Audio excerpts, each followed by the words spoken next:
want you to understand, you did not come into this world to labor all of your life for nothing. You did not come into this world to be tossed to and fro like a weightless leaf in the wind for nothing. You did not come into this world to go through the challenges, the problems, the trials that we all go through on a daily basis for nothing. Each and every one of you within the sound of my voice, I want you to know that today that you were born with absolute purpose.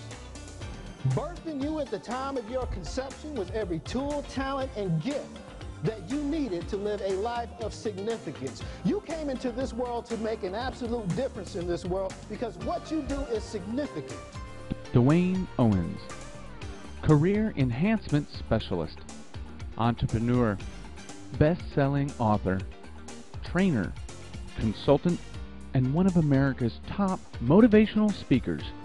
DeWayne Owens has the rare ability to educate and entertain while motivating your organization towards peak performance.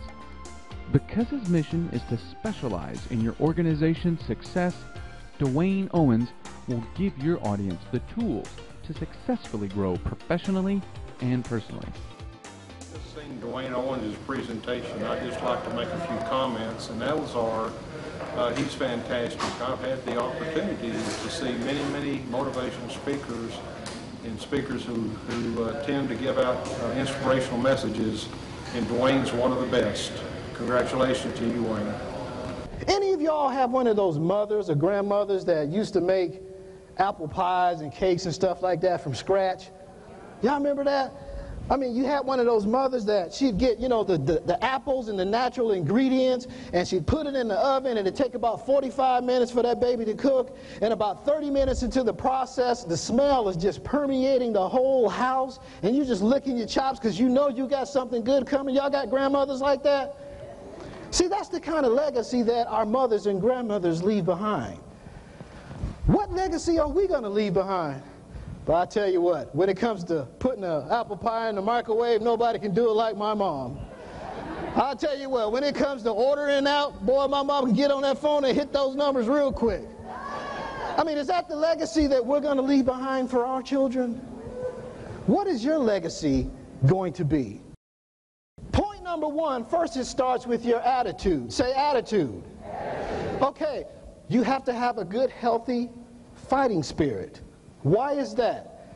Because we basically live in a negative society. Would you agree with that? Say check. Now, if you don't believe me, just watch the 5 o'clock news tonight. I mean, what are we going to see when we watch the 5 o'clock news? It's so predictable. We're going to hear about scandal. We're going to hear about killings, murder, conflict, conduct unbecoming. And you know what? We hear that stuff every day on the news. It's on the news, it's in the media, it's in the newspapers, it's on billboards, it surrounds us. And if you're not careful, you could get caught up in all of that negativity. Check? So when I talk about having a good, healthy fighting spirit, that means you have to deliberately take an approach to make sure that you put positive things into your mind. Check? And it starts with a good, healthy fighting spirit. Now, the reason we want you to have a good, healthy fighting spirit is because we really want you to be confident in what you do. Not too cocky. I mean, there's a fine line between confident and being a little cocky. I mean, how many of you all have heard of Muhammad Ali? Okay, would you say in his younger days he was probably a little cocky, a little conceited? Okay, so you always got to be careful because it doesn't matter how high you think you are. You can always be brought down a peg or two, right? Muhammad Ali was getting ready to fly out of the country one night. And the flight attendant came to him and said, "Mr. Ali, we're about to take off. I'm going to need you to buckle up your seatbelt." Muhammad Ali looked at the flight attendant and said, "Buckle up my seatbelt? Do you know who I am? I'm the greatest of all time. I'm Superman, and Superman don't need a seatbelt." The flight attendant looked at him and said, "Well, Superman don't need an airplane either." Some of y'all will get that in just a second. It reminds me of the time that I learned how to fight, me and my brother. I am a military brat. My father was in the Air Force.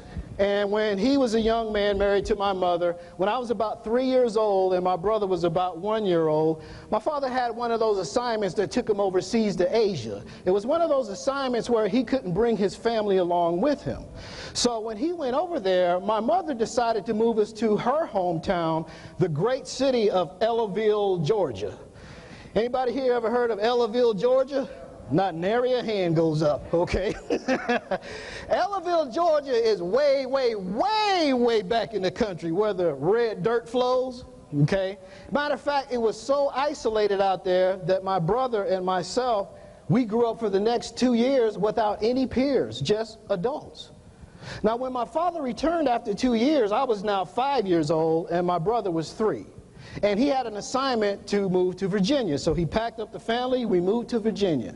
Now, for the first time in me and my brother's life, it was the first time we had an opportunity to play with kids our own age. And my father said when he first saw us playing with kids our own age, we looked a little awkward. Didn't look like we kind of fit in. You know, the other kids kind of ran circles around us, manipulated us and all that type of stuff. But I said, Dad, you know, that's okay. You know, they'll grow and they'll get better at this. Until one incident took place that changed all of that. My father had a friend who had 2 boys the same age as me and my brother, who invited us over for dinner one night. So we went over to my dad's friend's place, and after dinner, the adults were in the living room watching television, and me and my brother were outside playing with our new friends. Well, after some time had went by, the adults heard yells and screaming outside in the front yard. So they got up from their living room, they ran outside, and what did they see? Lo and behold, me and my brother getting beat up by our new friends. How many folks in here have little children? I mean, have you ever seen your child being physically beat by another child before? Have you witnessed that? It's not a good feeling, especially for the child like me who was getting beat. Okay? And when my father witnessed this, he looked at his friend and said, hey, man, you want to go ahead and take your boys off of mine? My dad's friend looked at him and said, oh, no, they're just having fun. Now, needless to say, my father was very upset about that. He was determined he was going to do something like that. That wasn't going to ever happen to his boys again. He was so upset that the next day, he went out and bought me and my brother a pair of boxing gloves.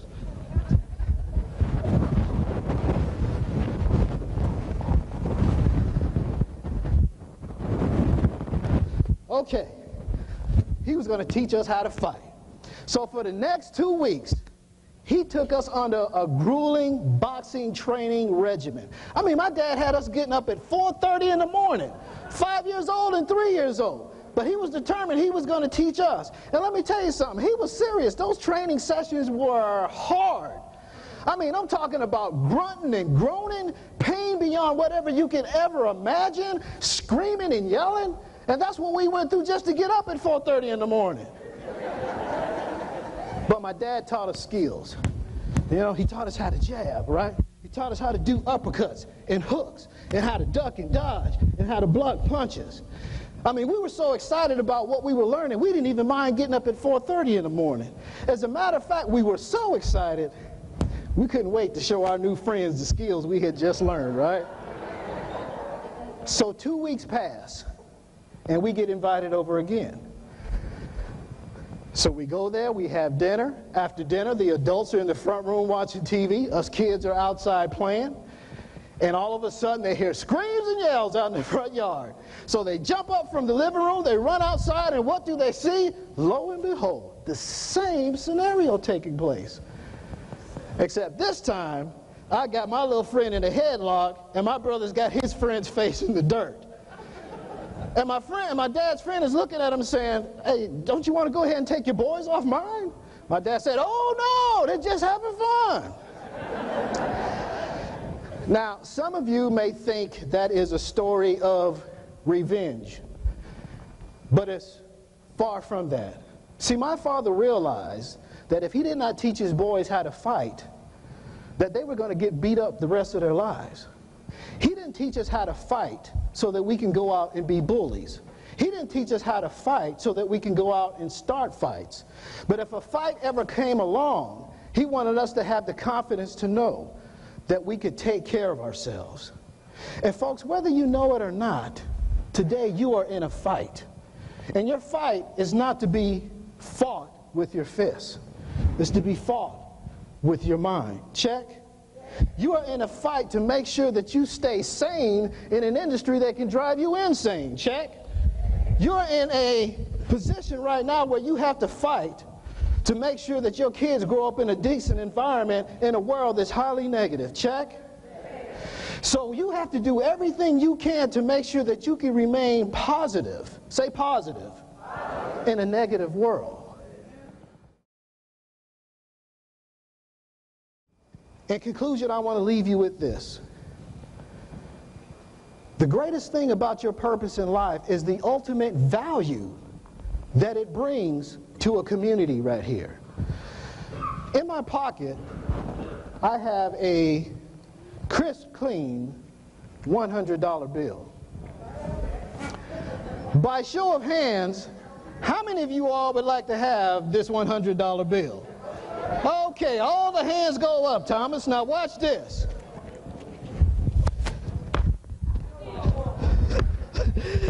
Okay, I just took this $100 bill. I crumbled it up, I threw it to the floor, stepped on it, and rubbed it in the dirt. By show of hands, how many of you all would still like to have this $100 bill? Okay, all the hands go up. Now, why is that? Because you realize that even though this $100 bill had been crumbled up, thrown to the ground, and stepped on, it still maintains its value. Life may knock you down from the blind side.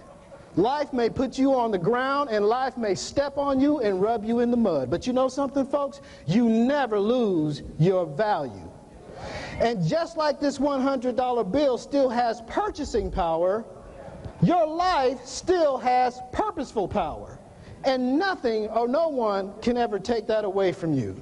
You are absolutely significant in what you do, and you make a difference. And I want you to leave out of here today with your heads held up high, knowing you are making an absolute difference in this community. Check?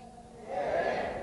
My name is DeWayne Owens, and I want you all to know that there is an absolute miracle in each and every one of you. And it's with God's love that I love you, and ain't a thing you can do about it. You all go out and have a lovely day.